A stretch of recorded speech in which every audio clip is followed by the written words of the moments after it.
Hello, question है solve dy by dx equal to cos x plus y plus sine x plus y. Differential equation का question है। इसे NCERT के exemplar से लिया गया है। इसका सलूशन कुछ इस प्रकार होगा। अगर हम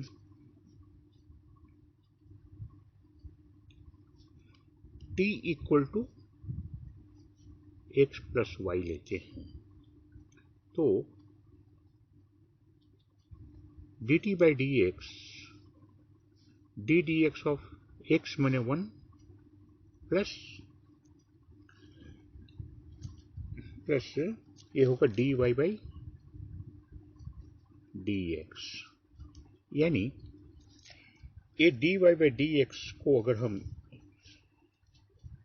इसे हम कर सकते हैं dt by dx minus 1 equal to dy by dx, है ना। अब हम क्वेश्चन की ओर आते हैं। तो ये जो हमारा इक्वेशन है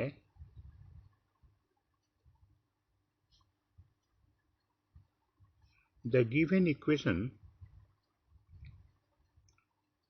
रिड्यूसेस टू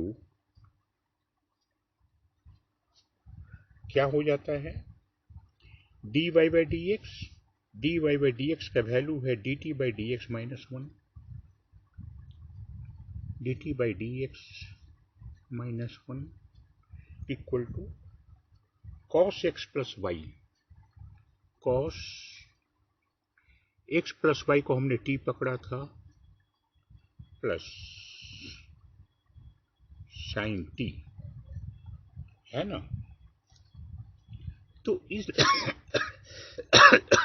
इस प्रकार कर सकते हैं हम dt by dx equal to cos t plus sine t। ये माइनस 1 था, इस तरफ आएगा तो प्लस 1, यानी इसे हम कर सकते हैं dt by cos t plus sine t plus 1 equal to dx। ये टर्म नीचे इन्वर्टेंडो, है ना, इसको इन्वर्टेंडो कहते हैं, इंटीग्रेशन दोनों साइड का। अच्छा, तो ये टर्म जब इस प्रकार का हो सिचुएशन तो cos t को 1 minus ten square t by 1 plus, इसको हम कर सकते हैं dt by A cos t को 1 minus ten square t by 2 by 1 plus ten square t by 2 plus sine t को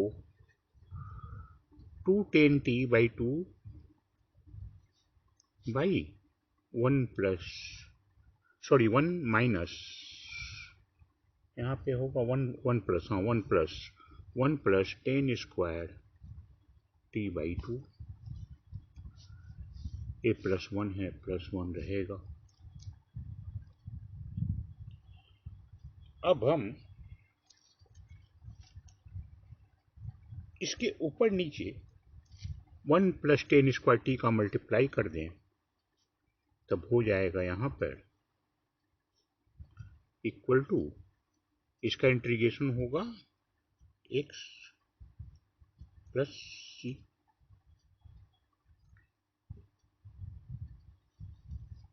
ये होगा 1 plus ten square t by 2 dt। मैंने हम क्या किए, 1 plus ten square t by 2 ऊपर, 1 plus ten square t by 2 नीचे। तो 1 प्लस टेन स्क्वायर 2 से जब इसका मल्टीप्लाई होगा तो ये होगा 1 minus ten square t by 2 plus 2 ten t by 2 plus 1 plus ten square t/2, 1 में 1 + 10 a आएगा इक्वल टू x + c। 1 + 10² 2/2 से ये कैंसिल। तब हमें ऊपर क्या मिला? 1 + 10² t/2 means sec² t/2 dt। नीचे 1 1 2 कॉमन लेते हैं तो 1 प्लस क्या बचा? ये 10t/2 बचा, 10t/2 बचा इक्वल टू x + c। अब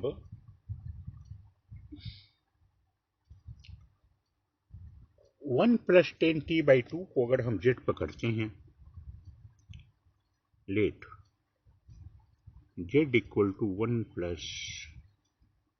10t/2, तो dz/dt,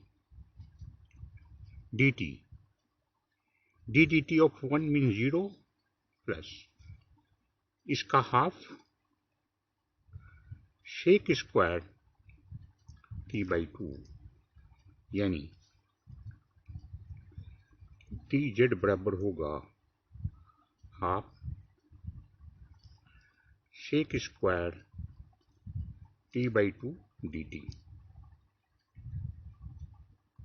ये नीचे 2 है मैंने हाफ है, ये पूरा टर्म हमारा हो जाएगा dz, है ना? तो ये हो गया, ये पूरा term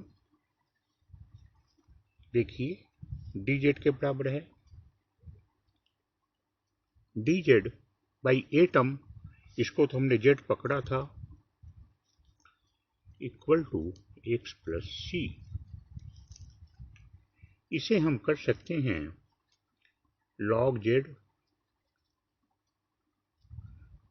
equal to x + c implies log z, z को 1 + 10t/2 कर सकते हैं, है ना? z को 1 + 10t/2 पकड़े थे, 1 + 10t/2 equal to x + c implies log 1 + 10 t है ना? t को कितना पकड़ा था हमने? शुरू में t को पकड़ा था x + y ना, तो इस t के जगह पर हम x + y बैठा देंगे, x + y/2 इक्वल टू